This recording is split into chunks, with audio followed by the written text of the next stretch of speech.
अब आइए गुस्ल कैसे दे। 3 गुस्ल है। पहले सफाई कर लिए आप मैयत को पूरी तरह पाक कर लिए, यानी अंगूठियां हैं अंगूठियां निकाल लिए आप, बैंडेड लगे हैं उसको निकाल दिए, पूरे बदन को नजासत से पाक कर लिए अच्छी तरह। उसके लिए तरीका क्या है? पाक करने का कोई ख़ास तरीका नहीं है, आपको पाक करना है जिस तरह पूरे बदन में, आप कहीं से भी शुरू करें कहीं से भी ख़त्म। आप मैयत को पाक कर लिए। अब मैयत तख्त पे है, जिस तरह ये मैयत तख्त पे है। अब यहाँ पर 7 चीज़ें मैंने बयान किया मुस्तहबात, कल भी बयान किया था, आज भी बयान कर रहा हूँ। पहली चीज़ है बुलंदी पे होना, ये बुलंदी पे है। दूसरी चीज़ जो है ना, सराने बुलंद होना, थोड़ा या ईंटें रखकर इसको सराने ज़रा बुलंद किया। 2, और जहाँ गुस्ल देते छत होना है, मुस्तहब है, छत दिया। और चौथी चीज़ है पैर किबले की तरफ होना, किबले की तरफ है चौथी चीज़। और 5वीं चीज़ जो है पानी आने के लिए यहाँ पर गढ़ा होना, गढ़ा है। फिर उसके साथ साथ गुस्ल देने वाला यहाँ ठहरे, नंबर 6।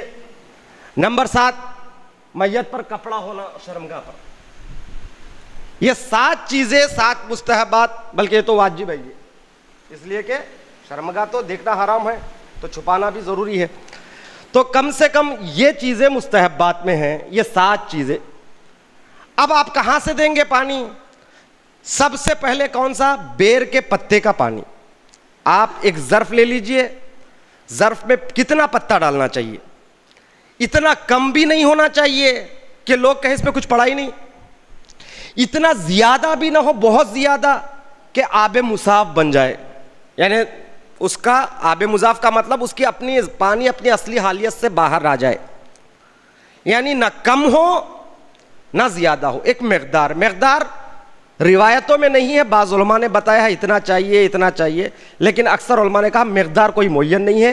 मकदार ये है कि ना कम हो कि लोग कहे कि इसमें कुछ पड़ा ही नहीं, ना इतना ज़्यादा हो कि लोग कहे कि ये आबे मुजाफ है। आबे मुजाफ आबे खालिस के मुकाबिल में है।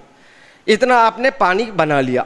बनाने के बाद मुस्तहब पहले ये कि उस पानी से 3 मरतबा यहाँ खड़े होकर इस बाजू को धुला, अब यहाँ पर, फिर उधर जाकर उस बालू को 3 मरतबा धुला, हो गया।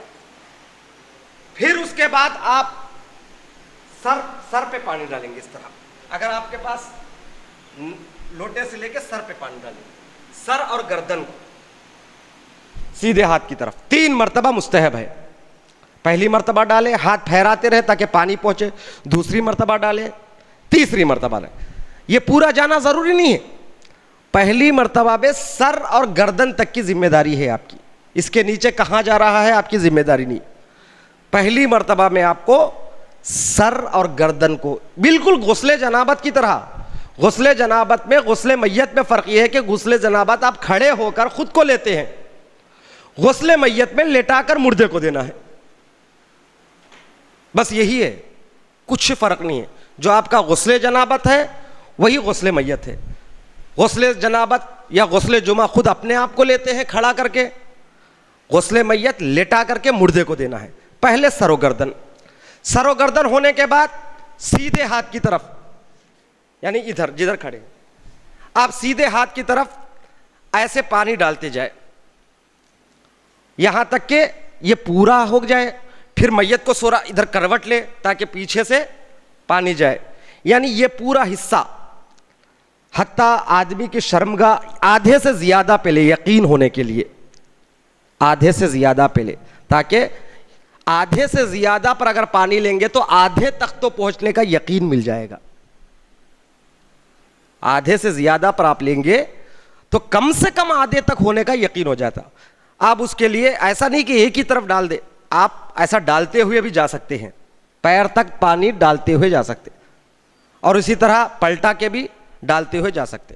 3 मरतबा इस तरह कर रहे, 3 मरतबा मुस्तहब है। फिर इधर का होने के बाद उधर जाइए, ये हाथ पे पानी ऐसा डाल दीजिए, यूं पूरा भीग जाए, ऐसा पूरा आधे से ज्यादा। फिर थोड़ा सा इधर पलट के इधर डाल लीजिए। मैं आपके पास, मेरे पास एक थोड़ी सी फिल्म है, आप उसको देख लीजिए, इसमें गुस्ल का तरीका पता चल रहा है। देखिए पूरे जितने हॉस्पिटल से आई मैयत को तो ये सब निकाल लेना है। ये खून हो तो खून को पोंछ के पाक कर लेना है। ये जो है आबे कलील से पाक करना मुश्किल होता, निकाल निकाल के 3-3 मरतबा। इसलिए अगर कुर हो, डायरेक्ट मुत्तसिल हो तो बहुत अच्छा। मैं अलबत्ता घरों में तो मुश्किल है, मगर वो घरों में भी हो सकता है, इसलिए किसी नल को ऊपर टैंक फुल करके किसी नल से पानी ले ले। ये कब की बात कर रहा हूं मैं? मैयत को गुस्ल देने के लिए नहीं, पाक करने के लिए। गुस्ल से पहले मैयत पाक करने के लिए, ताकि आपको यकीन हो पानी कुर से मुत्तसिल है और पूरा ये हो रहा है। अब देखिए इस तरह, देखिए आधा उधर आधा इधर, इस तरह आप पानी डालते हुए आखिर तक जा सकते हैं।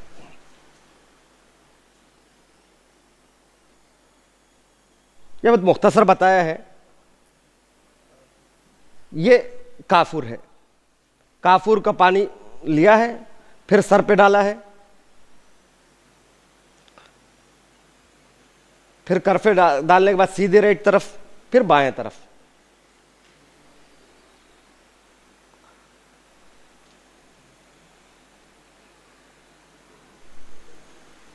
देखिए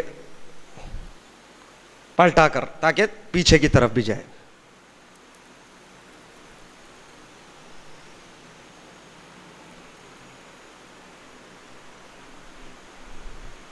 ये आबे खालिस, पहले आबे का उस बेर के पत्ते का, फिर उसके बाद सेकंड जो है ना काफूर का, और तीसरा जो है आबे खालिस। 3 तरतीबें, आगे पीछे नहीं कर सकते। आगे पीछे तो गुस्ल बातिल है, शुरू से देना पड़, जहां से आपका तरतीब बिगड़ा वहां से फिर दोबारा देना वाजिब है। जिस तरह आप वजू करेंगे, पहले चेहरा, उसके बाद ये हाथ, उसके वो बात वो हाथ, आप ये हाथ के बजाय पहले ये हाथ धुल दे, नहीं। इसी तरह तीनों गुस्ल तरतीब से, पहले आबे सिद्र कहते, सीन दाल रे सिद्र, सिद्र कहते बेरी के पत्ता, दूसरा है आबे काफूर, तीसरा है आबे खालिस। ये तीनों तरतीब जरूरी है, और हर गुस्ल में भी तरतीब होना चाहिए। पहले सरो गर्दन, फिर राइट, फिर उसके बाद लेफ्ट।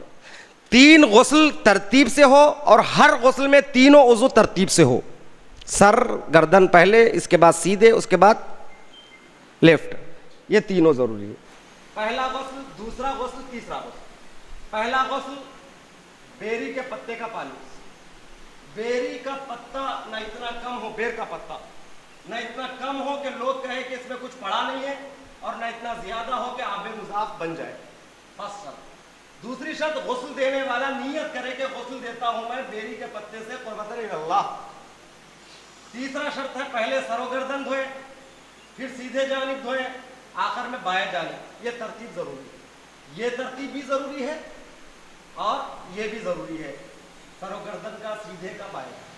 बिल्कुल आप घबराने की जरूरत नहीं है। मैयत को लेटने के बाद, नियत करने के बाद आप सराने जाकर पानी लेकर, मतलब इधर खड़े होना मुस्तहब है, जरूरत पड़े तो इधर उधर जाना है आप, लेकिन मेन जगह आपकी ये होती है, सरो गर्दन पे धुले अच्छी तरह 3 मरतबा, अच्छा भी जाए। फिर उसके बाद सीधे हाथ की तरफ यूं पानी डालते हुए पूरा, फिर उसके बाद पलटे उसको थोड़ा, ताकि इधर पीछे की तरफ से ये करें, और उसके बाद ये 3 मरतबा होने पर फिर इधर जाए, ये पूरे आधा हिस्सा इधर धुले इस तरह पूरा, और धुलते वक्त हाथ चलाए जरा। फिर उसके बाद मैयत को जरा क्रॉस करें, क्रॉस करने के बाद पानी डालें। ये हो गया पहला बेरी के पत्ते का। फिर उसके बाद फिर लोटा ले आप, नियत करें गुस्ले आबे काफूर देता हूं मैं मैयत को कुर्बतला। फिर सेम सरोगर्दन धुले, सरोगर्दन धुलने के बाद फिर थोड़ा नीचे से भी उठाए सर, ताकि नीचे भी पानी चले जाए। फिर उसके बाद सीधे तरफ पूरा डालें, फिर उसको मैयत को थोड़ा यूं करें पानी, ताकि नीचे से चले जाए, आधे से ज्यादा इस तरह।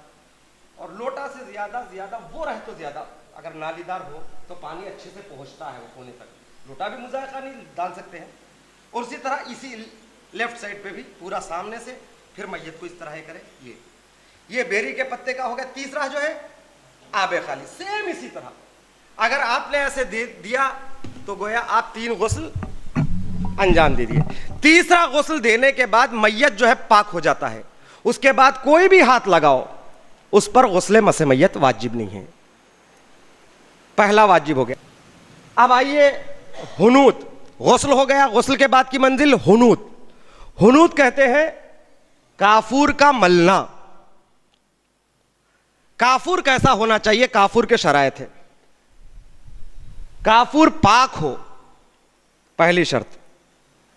यानी मतलब इतना काफूर है, किसी काफिर ने जो है ना भीगा हाथ लगा दिया उसमें, पाक नहीं है, वो नजिस है। सबसे पहली शर्त है काफूर पाक हो। दूसरी शर्त हो मुबाह हो, यानी चोरी का ना हो, गजबी ना हो, आपका खरीदा हुआ हो। 2, तीसरी चीज ताजा हो, 20 साल पुराना, 10 साल पुराना, 5 साल तुम्हारा पुराना, खुशबू उड़ गया उसका, अब बस एक सफेद आटे की तरह है, कुछ भी खुशबू नहीं आ रही, वैसा नहीं, ताजा हो, खुशबू आती है उससे। काफूर के लिए 3 शर्त। ऐसा काफूर पाक भी हो, मुबाह हो, ताजा हो। हुनूत में 2 चीजें हैं, वाजिब भी है, मुस्तहब भी। पहले वाजिब बताओ। वाजिब 7 आज़ाए सजदा। इसका टाइम कहां है? इसका टाइम जो है ना गुस्ल से पहले नहीं, गुस्ल के बाद। हत्ता आप कफन पहनाते वक्त भी हुनूत लगा सकते हैं। तहनीत जो है कफन पहनाते हुए भी कर सकते हैं। अलबत्ता नमाज मैयत से पहले तक है टाइम, यानी गुस्ल के बाद नमाज मैयत से पहले। ताकि आप चाहे तो गुस्ल से पहले, सॉरी, कफन पहना से पहले हुनूत लगाए, या कफन पहनाते हुए हुनूत लगाए, या कफन पूरा पहना के लगाए। 7 चीजें। आप सजदे में जब जाएंगे तो कितने चीजों का टिकाना वाजिब है आप पर? 7 चीजें। वो 7 चीजों के एहतराम में परवरदिगार आलम ने हुक्म दिया कि यहां खुशबू लगाओ काफूर की। खुशबू से मुराद दूसरी कोई चीज नहीं, काफूर। पहला है पेशानी, सेकंड और थर्ड 2 हथेलियां, 4th और 5th 2 घुटने, 6th और 7th दोनों पैरों के अंगूठे। बाकायदा हाथ से लगाना शर्त है, ये हाथ से लगाना, ये 7 जगह। मुस्तहब क्या है? ये 7 जगह तो वाजिब है, मुस्तहब भी है। मुस्तहब का मतलब लगाए तो बेहतर है, ना लगाए तो कोई बात नहीं। मुस्तहब क्या है? नाक पर लगाना, या नाक के सिरे है ना, यहां पे भी लगाना। क्यों? इसलिए कि आपका नाक भी सजदे के हालत में जमीन पे रहे तो मुस्तहब है। इसलिए आपने देखा बहुत से लोग 2 सजदे लेते हैं। पहला सजदा पेशानी पे करते हैं, दूसरे सजदे पे नाक आए, मुस्तहब है। नाक पर लगाना मुस्तहब है, पेट पर मलना मुस्तहब है, काफूर। और उसके बाद जोड़ों पर, जैसा जोड़े हैं ना, ये जोड़े हैं जितने जोड़, ये जोड़ों पर जो है ना काफूर मलना मुस्तहब है। और तलवों पर, पीछे जो पैर के तलवे रहते ना, तलवों पर भी आगे पीछे इस तरह मलना मुस्तहब है काफूर। बल्कि पूरे बदन पर भी आप मल सकते हैं, खुसूसन वहां मलना जरूरी है, जरूरी मतलब मुस्तहब ज्यादा है, जहां इंसान की शर्मगाह वगैरह रहती है, उधर रखना चाहिए। यह है मुस्तहब। अब यहां पर 6-7 चीजें हैं। हुनूत का मरहला गुस्ल के बाद है, मैंने अभी कहा, तकफीन से पहले या तकफीन के हमरा। सेकंड पॉइंट, हुनूत के लिए क़स्द क़ुर्बत शर्त नहीं है। हुनूत लगाता हूं मैं क़ुर्बतन इलल्लाह, यह शर्त नहीं है। यह शर्त सिर्फ गुस्ल के लिए है, हुनूत के लिए शर्त नहीं है। कफन के लिए भी शर्त नहीं है, कफन पहनाता हूं मैं क़ुर्बतन इलल्लाह। अलबत्ता बेहतर है यहां पर भी आप क़स्द क़ुर्बत करें, लेकिन शर्त नहीं। तीसरा है मुस्तहब है, आगाज पेशानी से हो लगाना। हुनूत जब लगाएंगे आप, काफूर सबसे पहले कहां लगाएंगे? मुस्तहब है, पेशानी से शुरू करें। उसके बाद आपके इख्तियार है, कहीं से भी लगाए। पहले वाजिब अदा कर ले, उसके बाद मुस्तहबात। बचे हुए को सीने पे डाल देना चाहिए, मैयत के सीने पे डाल दें बचा हुआ काफूर। हाँ, एक खास बात, जो आदमी हज और उम्रा की हालत में मरता है उसको हुनूत देना हराम है। हज करते करते अभी तवाफ से पहले मर गया, उम्रा करते करते अभी मर गया, अभी पूरी ने तकसीर नहीं किया, मर गया। क्योंकि मुहर्रिम पर एहराम की हालत में खुशबू का इस्तेमाल करना से कफारा है। खुशबू का इस्तेमाल करने वाला एहराम की हालत में, खुशबू का इस्तेमाल हराम है ना, तो लिहाजा एहराम की हालत में मरा है वो, तो एहराम की हालत में उसी तरह खुदा के पास जाएगा। जो चीज़ें एहराम की हालत में उसे हराम थी, जैसे खुशबू लगाना, और काफूर भी खुशबू है, लिहाजा एहराम की हालत में काफूर का गुस्ल भी नहीं देंगे, काफूर का हुनूद भी नहीं करेंगे। एक और छठी चीज है, 5 बार काफूर हाथ ही के जरिए आज़ाए मैयत पर मले, हाथ में लेकर, मतलब आप किसी कागज पे ले गए, कागज से यूं कर रहे हैं, उससे बेहतर ये डायरेक्ट हाथ में लेके हाथ पे लगाए, हाथ के जरिए अपना हैंड यूज करे बाकायदा। 5 छठी चीज है, आप काफूर के 2 हिस्से कर लीजिए, एक थोड़ा सा हिस्सा, एक ज्यादा हिस्सा। थोड़े से हिस्से काफूर में खाके शिफा मिलाइए, पूरे में मत मिलाइए, क्योंकि पूरा काफूर आपको जो है ना इधर उधर चौतरफ लगाना पड़ता है, तलवों में लगाना पड़ता है, लिहाजा खाके शिफा की बेहुरमती ना हो। लिहाजा थोड़े से काफूर में आप क्या करो, पहले खाके शिफा उसमें मिला लो। खाके शिफा भी आपको बहरहाल इजाज़त का होना, कहीं मस्जिद का सजदगा उठाकर आप करेंगे, हराम है वो, क्योंकि मस्जिद का वक्फ माल है। आपका ख़रीदा हुआ खाके शिफा हो, उसके थोड़ी सी बुकनी करिए और काफूर में मलिए, उसको पेशानी पर, सीने पर, हथेलियों में लगाइए, मतलब वाजिब में, अलबत्ता अंगूठों पर ना लगाइए, यानी मतलब पैर के अंगूठे में, क्योंकि मुनाफिए तौहीन है, यानी तौहीन के मुतरादिफ है वो। खाके शफा का काफूर में मिलाना मुस्तहब है, मगर शर्त यह है कि जिस काफूर में खाके शफा मिली हो वो ऐसी जगह ना लगाए जिससे बेहतरामी समझी जाती है, यह है। और मकरू है, 6 पढ़ दिया है। 7 में क्या है, मकरू है काफूर का आंखों में डालना, नाक में डालना, कानों में डालना मकरू है, और उसी तरह मैयत पर छिड़कना मकरू है। यह हो गया हुनूद। कितनी चीजें हो गए, गुस्ल समझ में आ गया आपको कैसे देना है, गुस्ल में वाजिब क्या है, मुस्तहब क्या है, समझ में आ गया। हुनूद, हुनूद कैसे देना, वाजिब 7 आज़ा को लगाना है, बाकी मुस्तहब, हुनूद समझ में आ गया। अब हुनूद के बाद की मंजिल क्या है, कफन, तकफीन। अब आइए यहां पर मैं तकफीन यानी कफन पहनाना, इसमें भी एक वाजिब है, एक मुस्तहब है। कफन में वाजिब 3 कपड़े हैं, सिर्फ 3 कपड़े वाजिब है। अलबत्ता उससे पहले तो यह नोट लिखा हूं मैं यहां, नोट। ये नोट क्या है, कफन देते वक्त मैयत को कैसे लिटाना चाहिए। मैंने हालत एहतिजार में बता दिया कैसे लिटाना है, गुस्ल देते वक्त भी वैसे ही लिटाना है जैसे हालत एहतिजार में है। अब कफन देते वक्त मैयत को कैसे लिटा के रखना चाहिए, मुस्तहब, अलबत्ता वाजिब नहीं है। आप इधर भी लिटा दे, इधर भी लिटा दे, इधर भी लिटा दे, कफन कैसे भी दे सकते, लेकिन ये मुस्तहब है। मुस्तहब क्या है, 2 तरीके हैं, या तो हालत एहतिजार की तरह ही रखे, यानी जिस तरह से आप हालत एहतिजार में तलवे इधर है, सर उधर, उसी तरह रखे, या फिर बेहतर है जिस तरह नमाज जनाजा पढ़ाते वक्त मैयत को जिस तरह रखते हैं वैसा रखकर कफन दे। यानी आप किबले की तरफ ठहरेंगे तो आपके सीधे हाथ की तरफ मैयत का सर होगा, पैर इधर होंगे, आपके दाएं हाथ की तरफ, बाएं हाथ की तरफ मैयत के पैर होंगे। इस तरह लिटाकर मैयत को कफन देंगे। कफन देने से पहले आप कफन सजा लेते हैं। कफन सजाने में 3 चीज वाजिब है। पहले मैं यहां पर तरतीब जरा, लुंग यानी लुंगी, दूसरे जो है ना कुर्ता, तीसरा है चादर। 3 चीजें वाजिब है। अस्सलाम वालेकुम। सबसे पहले चादर।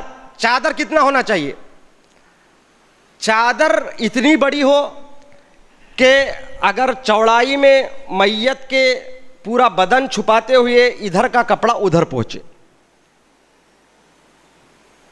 इसमें भी मुस्तहब यह है कि आप जब कपड़ा डालेंगे तो पहला यानी मतलब दायां सिरा, दायां से मुराद जो है ना लेफ्ट, सबसे पहले लेफ्ट को डालेंगे। आप ये राइट है ना, ये लेफ्ट है, लेफ्ट को राइट पे डालेंगे, राइट का जो है ना लेफ्ट पे डालेंगे, यूं। अलबत्ता मुस्तहब है, कोई यूं डाल दिए तो भी कोई फर्क नहीं पड़ता। तो इतना बड़ा कपड़ा हो कि आप इधर का कपड़ा उधर आता हो, इतना चौड़ा हो, लंबा इतना हो कि उसको लेफ्ट और राइट पे डालने के बाद इधर से भी गिरा बांध सकते हो, उधर से भी गिरा बांध सकते हो। इतना चौड़ाई और लंबाई में कोई सेंटीमीटर का हिसाब नहीं, मैयत के लिहाज से है, चौड़ाई में इतना हो, लंबाई में इतना हो। वाज़े है? ये पहला कपड़ा। दूसरा लुंगी, लुंग को उसके बराबर हिसाब से बिछा देंगे। कितना होना चाहिए? लुंगी इतनी हो कि इधर से उधर कपड़ा चले जाए, यानी बदन ढांपे। लंबाई कितनी होना चाहिए? लंबाई में एक वाजिब है, एक मुस्तहब है। वाजिब बस इतना है कि नाफ से घुटने के नीचे तक, नाफ से घुटने के नीचे तक वाजिब है। अलबत्ता मुस्तहब क्या है? मुस्तहब यह है सीने से शुरू करें, पूरे पैरों तक रहे, यह मुस्तहब है। यानी ऐसा इतना बड़ा कपड़ा रहना कि आप ऐसा लपटे तो यहां सीने से शुरू हो, पूरे पैरों तक पहुंचे। लुंगी इतनी होना चाहिए, यहां से बांधे आप लुंगी तो यहां पैरों तक पहुंचे, इधर का कपड़ा उधर जाए, ये लुंग है। चादर तो बता दिया। कुर्ता, आप लुंग के ऊपर कुर्ता रखेंगे, यानी कुर्ता नीचे रखेंगे, उसके बाद लुंगी रखेंगे। कुर्ता इतना लंबा, कुर्ते की वाजिब क्या है? कुर्ते की मिकदार ये है कि कंधों के सिरे से पिंडलियों तक हो। पिंडली कहते किसे? पिंडली से यहां तक वाजिब है।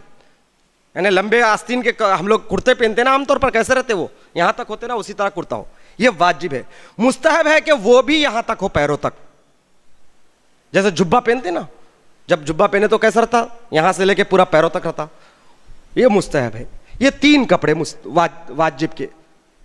वाजिब के कपड़े चादर, कुर्ता, लुंगी, तीनों के मिकदार जो है वाजिब अलग है। वाजिब के तो कम से कम इतना होना है, मुस्तहब क्या है? इतना ज्यादा हो। लुंगी के लिए कहा इधर से उधर आ जाए, लंबापन पूरा सीने से लेके पैर तक। कुर्ते के लिए कंधे से लेके पूरे पैरों तक।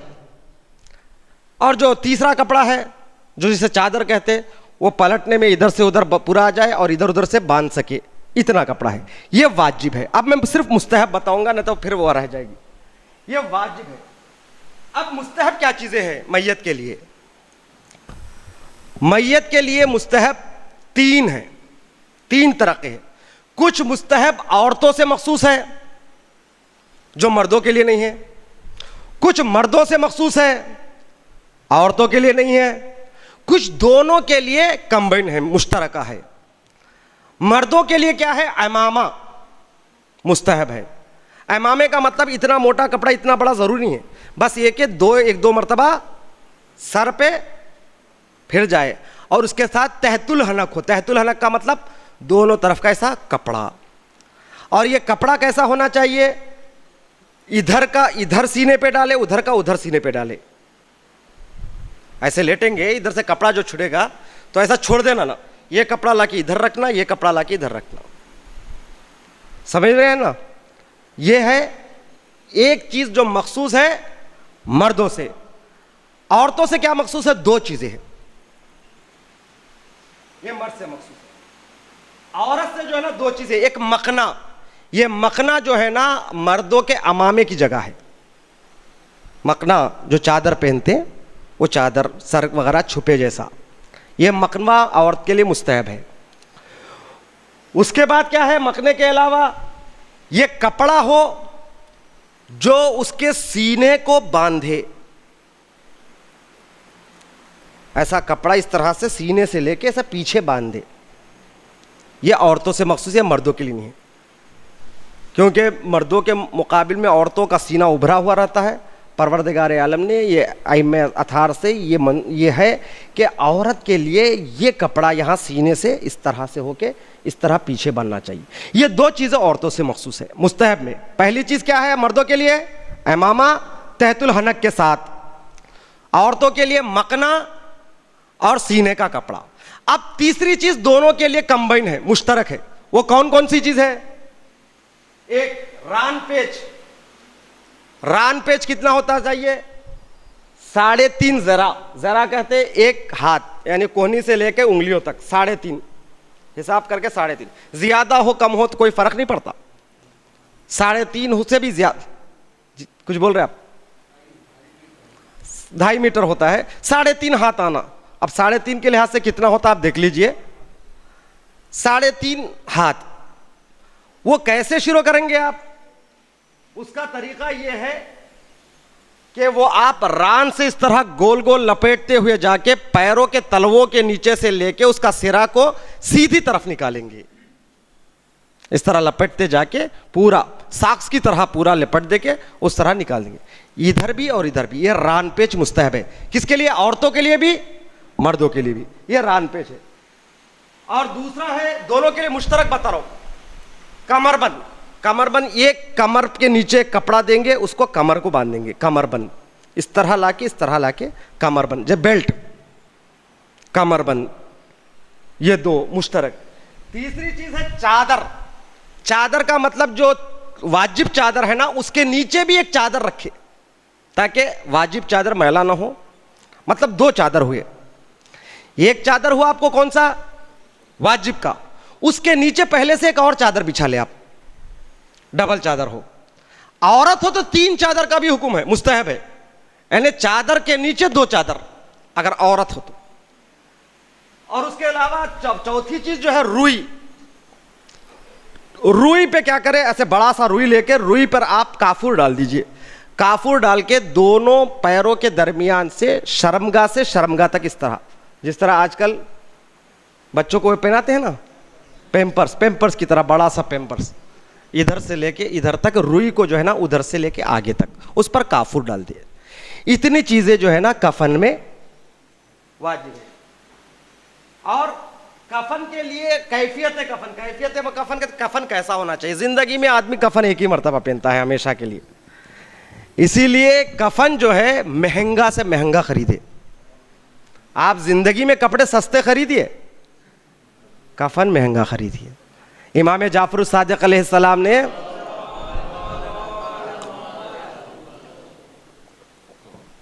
अपने बेटे के लिए जो कफन खरीदा है, सलाम अल्लाह, महंगा कफन खरीदा है।